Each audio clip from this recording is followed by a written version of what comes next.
ନମସ୍କାର। ଗୀତାର ଉପଦେଶରେ ପ୍ରଥମ ଦିନ ଚାଲନ୍ତୁ ଜାଣିବା। କରୁଣା ଓ ଲୁହରେ ପୂର୍ଣ୍ଣ ବ୍ୟାକୁଳ ନେତ୍ର ଥିବା ଅର୍ଜୁନଙ୍କୁ କୃଷ୍ଣ ଦେଖୁଛନ୍ତି। ଅର୍ଜୁନ ଦୁଃଖରେ ପରିପୂର୍ଣ୍ଣ, ଆଶାର ଶେଷ ହୋଇ ସାରିଛି, ସାହସ ଭାଙ୍ଗି ସାରିଛି। ସେଠାରୁ କୃଷ୍ଣ ବୁଝାଇବା ପାଇଁ ଚେଷ୍ଟା କରୁଛନ୍ତି।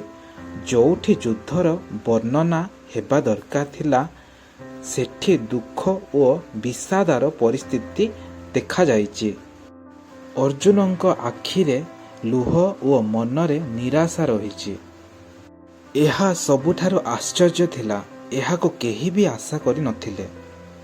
ଅର୍ଜୁନଙ୍କ ଦୁଃଖ ଦେଖି ଶ୍ରୀକୃଷ୍ଣ ଉତ୍ତର ଦେବା ପାଇଁ ପ୍ରସ୍ତୁତ ହୁଅନ୍ତି। ଏହା ହିଁ ଗୀତା। ଅର୍ଜୁନଙ୍କ ପରି ଆମ ଭିତରେ ରହିଥିବା ଆଶଙ୍କା ଓ କୃଷ୍ଣଙ୍କ ଜ୍ଞାନ, ଏହା ହିଁ ହେଉଛି ଗୀତା।